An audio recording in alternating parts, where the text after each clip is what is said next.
नमस्कार दोस्तों, मैं देशबंधु चौधरी कलाम इंस्टीट्यूट के यूट्यूब चैनल पर आपका स्वागत करता हूं।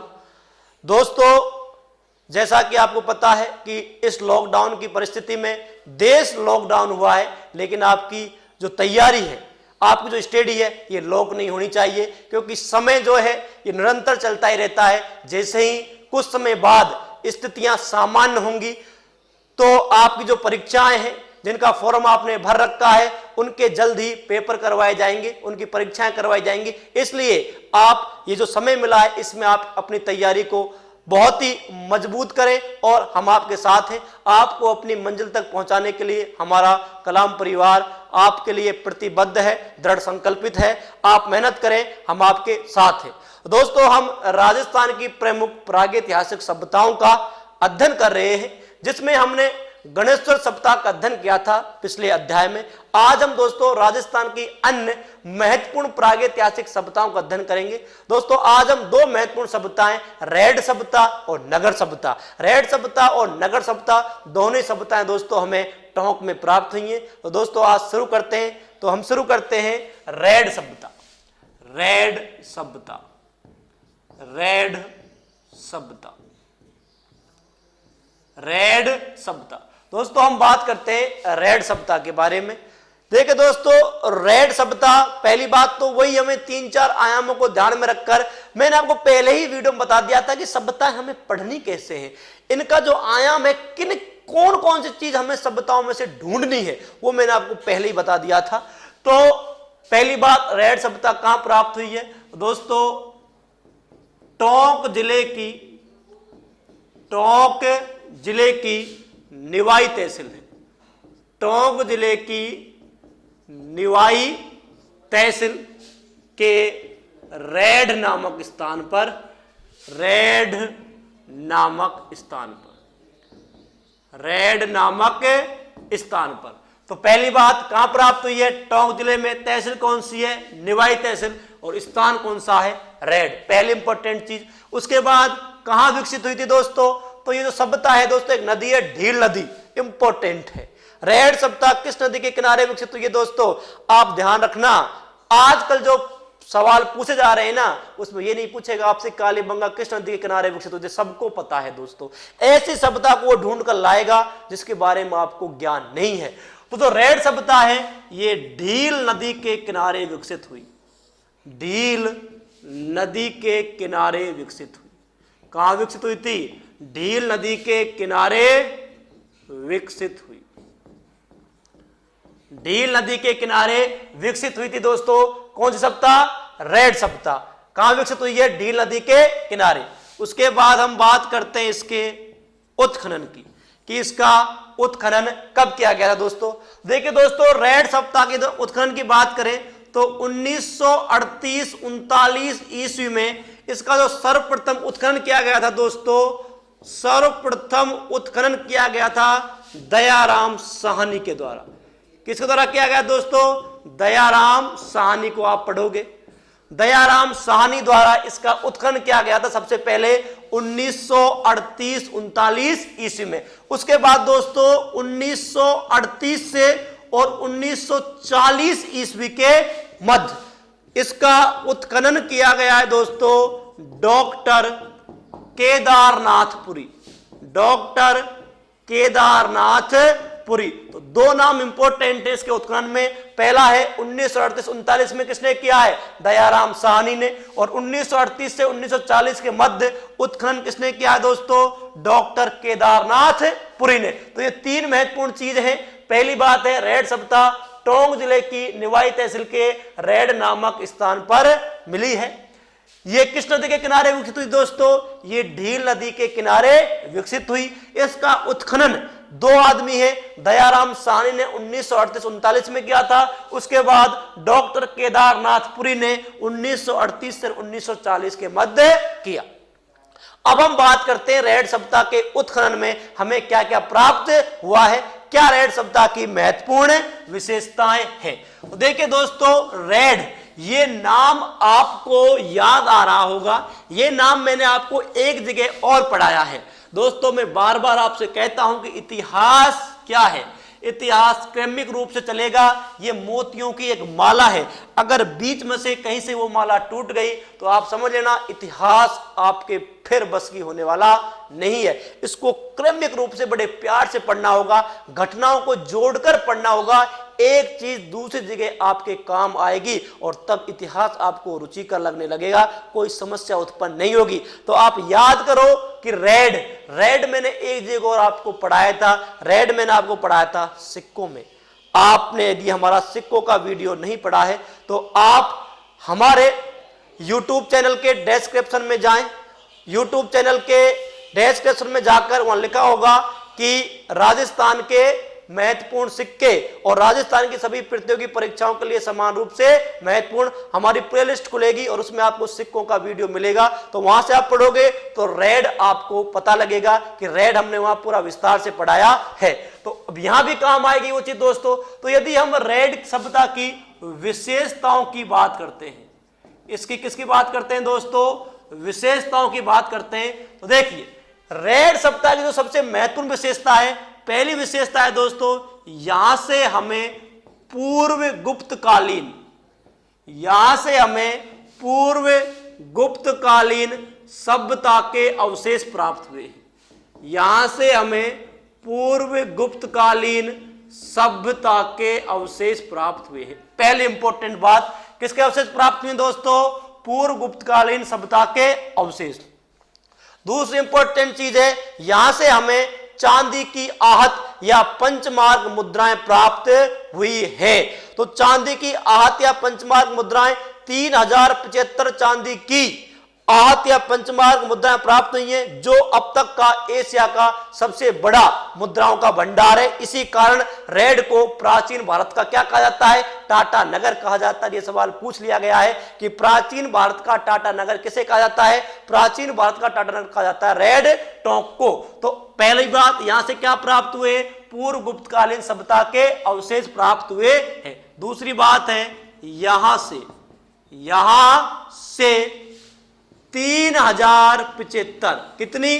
3075 किसकी? चांदी की। धातु कौन सी है? चांदी। यहां से 3075 चांदी की आहत मुद्राएं, चांदी की आहत मुद्राएं या पंचमार्क सिक्के, आहत मुद्राएं या पंचमार्क सिक्के प्राप्त हुए हैं, जो एशिया का अब तक का, इंपॉर्टेंट है, भारत ही नहीं, राजस्थान नहीं, बल्कि किसका? एशिया का।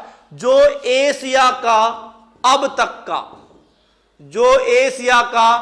तक का सबसे बड़ा भंडार है, जो एशिया का अब तक का सबसे बड़ा चांदी की मुद्राओं को, एक साथ इतनी चांदी की मुद्राएं अन्य किसी स्थान पर प्राप्त नहीं हुई हैं। तो यहां से 3075 चांदी की आहत या पंचमार्क सिक्के प्राप्त हुए हैं, जो एशिया का अब तक का सबसे बड़ा भंडार है। इसी कारण रेड को क्या कहते हैं? इसी कारण रेड को प्राचीन भारत का टाटा नगर कहा जाता है। इसी कारण रेड को क्या कहा जाता है? प्राचीन भारत का टाटा नगर। यह सवाल पूछ लिया गया है कि प्राचीन भारत का टाटा नगर किसे कहा जाता है? तो रेड टोंक को कहा जाता है क्या? प्राचीन भारत का टाटा नगर कहा जाता है। क्यों? क्योंकि यहां से 3075 चांदी की आहत मुद्राएं या पंचमार्क सिक्के प्राप्त हुए थे। दोस्तों ये सुपर इंपॉर्टेंट है, यहां से हमें पूर्व गुप्तकालीन सभ्यता के अवशेष भी प्राप्त हुए हैं। तो उसके बाद हम अगली विशेषता की बात करते हैं दोस्तों। तो अगली विशेषता में हम बात करते हैं यहाँ के मृद भांडों की, कि यहाँ मृद भांड किस प्रकार के प्राप्त हुए हैं। तो दोस्तों यदि हम रेड सभ्यता के मृद भांडों की बात करें तो ये जो मृद भांड थे, ये मृद भांड किस पर बनाए जाते थे? चाक पर। ये मृद भांड किस पर बनाए जाते थे? चाक पर बनाए जाते थे। पहली बात, किस पर बनाए जाते थे? ये मृद भांड बनाए जाते थे चाक पर। चाक पर जब ये मृद भांड बनाए जाते थे दोस्तों, तो इन मृद भांडों पर चमकदार पॉलिश की जाती थी सफेद रंग से। तो ये मृद भांड किस पर बनाए गए हैं? चाक पर बनाए जाते थे, जिन पर जिन पर सफेद रंग से अलंकरण किया जाता था। सफेद रंग से, जिन पर सफेद रंग से अलंकरण, सफेद रंग से अलंकरण किया जाता था। इन पर जो अलंकरण किया जाता था वो रंग कैसा था? सफेद रंग से इन पर क्या किया जाता था? अलंकरण किया जाता था। उसके बाद दोस्तों जो मृद भांड थे ना, इन मृद भांडों पर जंजीर या रस्सी की सहायता से, जंजीर या रस्सी की सहायता से, इन मृद भांडों पर जंजीर या रस्सी की सहायता से स्वास्तिक, जो सात्या होता है, स्वास्तिक के चिन्ह का अंकन किया जाता था। स्वास्तिक के चिन्ह का अंकन किया जाता था। किसका अंकन किया जाता था? स्वास्तिक के चिन्ह का अंकन किया जाता था। तो ये थे यहाँ के मृदभांड। यहाँ के मृदभांड चाक पर बनाए जाते थे जिन पर सफेद रंग से अलंकरण किया जाता था। दोस्तों इन मृदभांडों पर जंजीर या रस्सी की सहायता से स्वास्तिक के चिन्ह का किया जाता था, क्या? अंकन किया जाता था, स्वास्तिक का चिन्ह बनाया जाता था। किसकी सहायता से? जंजीर या रस्सी की सहायता से। उसके बाद दोस्तों यहाँ एक विशेष प्रकार के मृदभांड प्राप्त हुए। महत्वपूर्ण विशेषता है रेड सप्ताह के दोस्तों, यहां से बंदर की आकृति के, यहां से बंदर की आकृति के बर्तन प्राप्त हुए।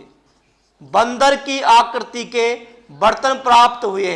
सुपर इंपॉर्टेंट है दोस्तों, किस स्थल से बंदर की आकृति के बर्तन प्राप्त हुए हैं? तो रेड सभ्यता स्थल से बंदर की आकृति के बर्तन प्राप्त हुए हैं। दोस्तों यहां से पूर्व गुप्तकालीन सभ्यता के अवशेष मिले हैं। 3075 चांदी की आहत मुद्राएं मिली है, जो एशिया की अब तक की सबसे बड़ी भंडार है, सबसे बड़ी निधि है। इस कारण रेड को प्राचीन भारत का क्या कहा जाता है? टाटा नगर कहा जाता है। उसके बाद हमने बात की मृद भांडों की, तो ये मृद भांड चाक पर बनाए जाते थे। इन मृद भांडों पर सफेद रंग से अलंकरण किया जाता था और इन मृद भांडों पर जंजीर या रस्सी की सहायता से स्वास्तिक के चिन्ह का अलंकरण किया जाता था। और बंदर की आकृति के जो मृद भांड मिले हैं, बंदर की आकृति के मृद भांड प्राप्त हुए हैं कहां से दोस्तों? बंदर की आकृति के मृद भांड प्राप्त हुए हैं रेड सभ्यता स्थल से। इसके बाद हम अन्य विशेषताओं की बात करते हैं दोस्तों। जो अन्य विशेषता है दोस्तों रेड सभ्यता की, यहां से हमें आलीशान इमारतों के अवशेष प्राप्त हुए हैं। आलीशान इमारतों के अवशेष, आलीशान इमारतों के अवशेष प्राप्त हुए कहां से? रेड सप्ताह से। सुपर इंपॉर्टेंट है, दुर्ग जैसी इमारतों के अवशेष कहां से प्राप्त हुए हैं? बहुत अच्छे सवाल बनेंगे, इनको आपको बहुत ध्यान से पढ़ना है। सभ्यता जब सारी कंप्लीट हो जाएंगे ना दोस्तों, ये फिर आपको एक दूसरे से मिलती है जाकर। इस कारण को अंतर के आधार पर बहुत ही प्यार से पढ़ना होगा। क्यों? अब डायरेक्ट पूछेगा कि दुर्ग जैसी इमारतों के अवशेष तो कहां से मिले हैं? बालाथल सभ्यता से मिले हैं। आलीशान इमारतों के अवशेष कहां से मिले हैं? आलीशान इमारतों के अवशेष मिले हैं रेड सभ्यता से। और जब ये सवाल आएगा, अगर वो ये पूछेगा कि आलीशान इमारतों का अवशेष, तो वो रेड को भी देगा और बालाथल को भी देगा, दोनों को देगा। जो बच्चा गहन अध्ययन कर नहीं गया है, इन चीजों को बड़े हिसाब से, बड़े प्यार से समझ कर नहीं गया है, 100% गलत करके आएगा। दोस्तों आप इतिहास को हल्के में लेके जाते हैं, वंश पढ़ जाते हैं, थोड़े बहुत शासक पढ़ जाते हैं आप और पेपर देने चले जाते हैं, लेकिन नहीं, जो सिलेबस में जो पॉइंट दिए गए हैं उनको बहुत ही डीपली पढ़ना होगा, तब जाके आपको सफलता मिलेगी। तो आलीशान इमारतों के अवशेष कहां से प्राप्त हुए दोस्तों? रेड सभ्यता से। उसके बाद देखिए यहां से एक खंडित सिक्का प्राप्त हुआ है। कैसा सिक्का प्राप्त हुआ है? यहां से एक खंडित सिक्का प्राप्त हुआ है। खंडित सिक्का प्राप्त हुआ है जिस पर, जो खंडित सिक्का प्राप्त हुआ उस पर क्या हुआ है?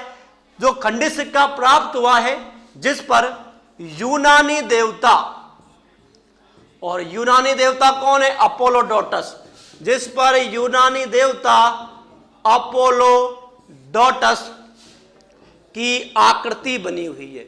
यूनानी देवता अपोलोडोटस की आकृति बनी हुई है। इंपॉर्टेंट है, एक खंडित सिक्का प्राप्त हुआ है जिस पर यूनानी देवता अपोलोडोटस क्या बनी हुई आकृति। ये क्या समझाता है हमें? ये हमें बताता है कि रेड का और यूनान का कहीं ना कहीं संबंध रहा होगा। यूनान के लोग यहां आए होंगे और यूनान में जिन सिक्कों का प्रचलन था उन सिक्कों पर वहां के जो देवता थे अपोलो, उसकी आकृति बनी होती थी, उनका चित्र बना होता था। तो यहां से खंडित सिक्का प्राप्त हुआ है जिस पर यूनानी देवता अपोलोडोटस की आकृति बनी हुई है। उसके बाद दोस्तों यहां से जो मूर्तियां प्राप्त हुई हैं, यहां से जो मूर्तियां प्राप्त हुई है, मैंने आपको बताया था कि जो मूर्ति कला है, मूर्ति कला की दो शैलियां थी दोस्तों। एक तो शैली थी गांधार शैली और एक शैली थी दोस्तों मथुरा शैली। मैंने आपको रंग महल सभ्यता में बताया था कि रंग महल सभ्यता से कुषाण काल के अवशेष मिले हैं। इस कारण रंग महल सभ्यता से जो मृण मूर्तियां मिली थी वो मृण मूर्तियां किस शैली से संबंधित थी? गांधार शैली से। जुड़ रहा है ना, ये जुड़ेंगे आपस में। रंग महल से जो मृण मूर्तियां प्राप्त हुई थी वो मूर्ति कला की किस शैली संबंधित थी? वो मूर्ति कला की गांधार शैली से संबंधित थी। अब जो रेड में जो मूर्तियां मिली हैं दोस्तों वो किससे संबंधित हैं? मथुरा शैली से। तो रेड की मृण मूर्तियों पर, रेड की मृण मूर्तियों पर, रेड की मृण मूर्तियों पर मथुरा कला शैली, मथुरा कला शैली की छाप है।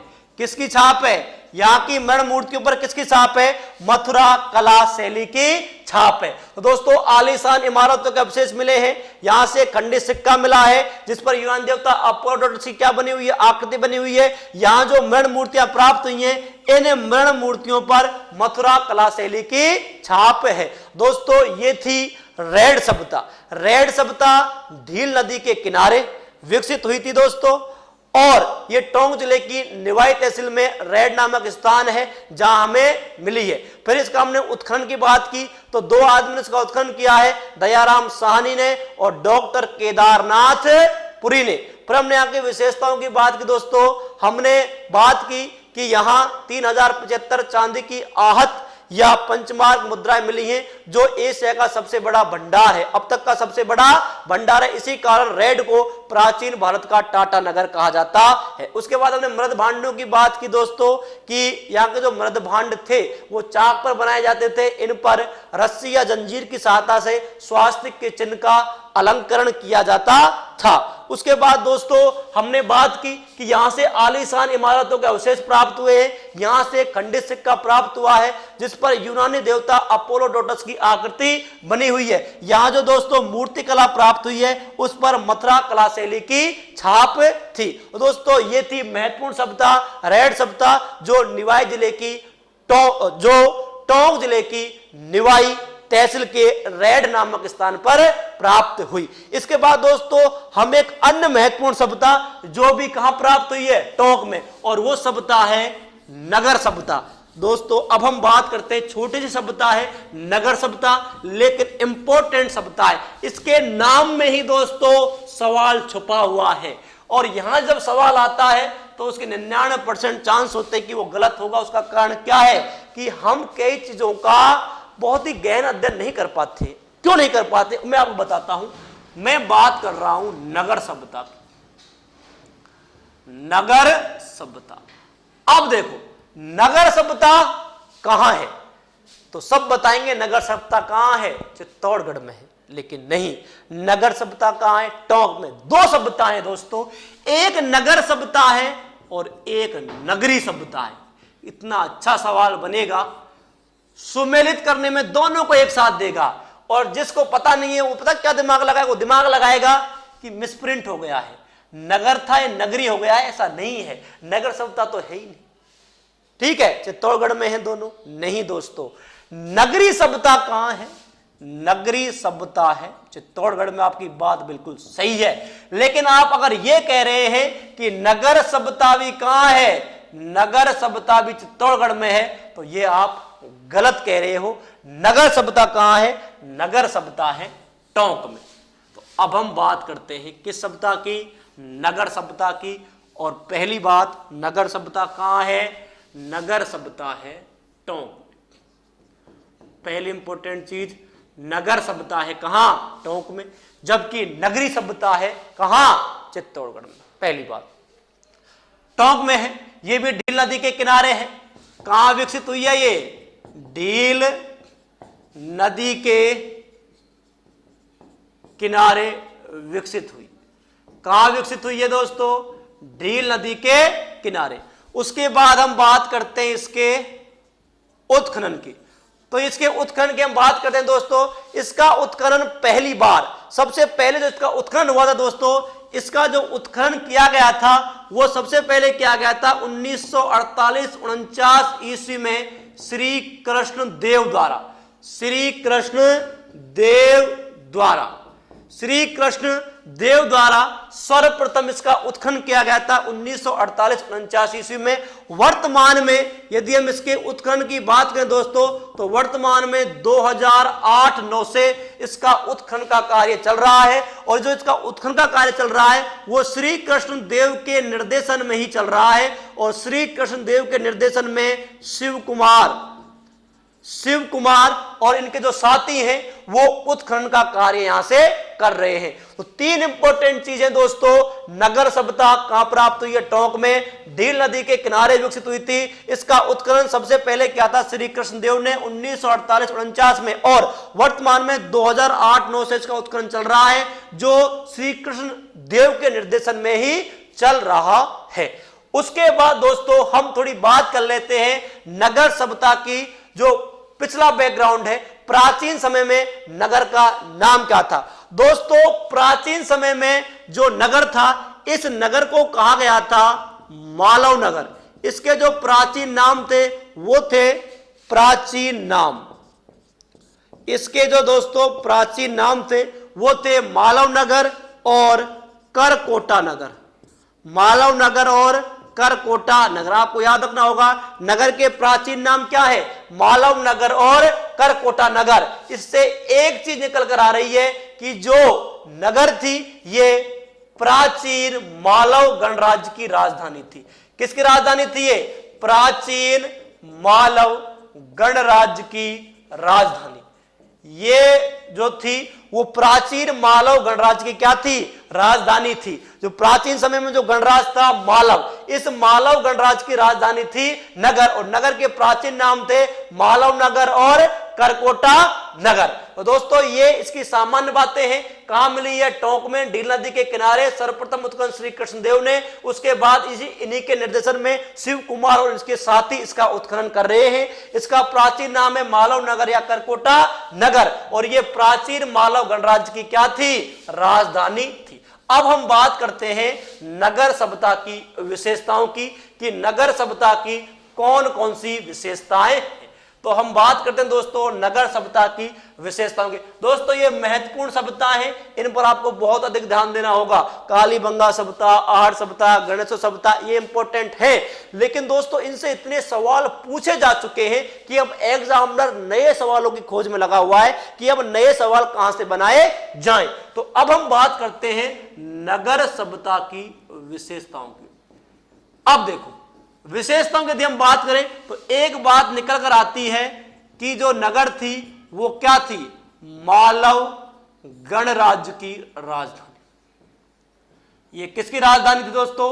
मालव गणराज्य की राजधानी थी। अब देखो जब ये मालव गणराज्य की राजधानी थी तो यहां से हमें इंपॉर्टेंट चीज है कि मालव गण के सिक्के, और ये सवाल आया हुआ है कॉलेज लेक्चर में पूछा गया था कि मालव गण के सिक्के कहां से प्राप्त हुए हैं। देखिए दोस्तों मालव गण के सिक्के टोंक के आसपास प्राप्त हुए हैं। तो उसमें रेड नहीं था, उसमें नलियासर था। तो नलियासर सांबर का क्षेत्र है, तो यह सही था। और रेड से प्राप्त हुए हैं। नगर से भी हमें क्या प्राप्त हुए हैं? मालव गण के सिक्के प्राप्त हुए, क्योंकि सीधी सी बात यह है कि यह मालव गणराज्य क्या थी? राजधानी थी। तो आपको ऑप्शन देखना होगा, वो ऑप्शनों में एक ऑप्शन ऐसा देगा जहां क्या प्राप्त होंगे? मालव गण के सिक्के। तो मालव गण के सिक्के दोस्तों रेड से भी प्राप्त हुए, क्योंकि रेड कहां है? टोंक में है। मालव गण के सिक्के नलियासर सांबर से भी प्राप्त हुए दोस्तों। और मालव गण के या मालव गणराज्य के सिक्के कहां से प्राप्त हुए हैं? नगर से भी प्राप्त हुए हैं। तो यहां से मालव गण के सिक्के, यहां से मालव गण के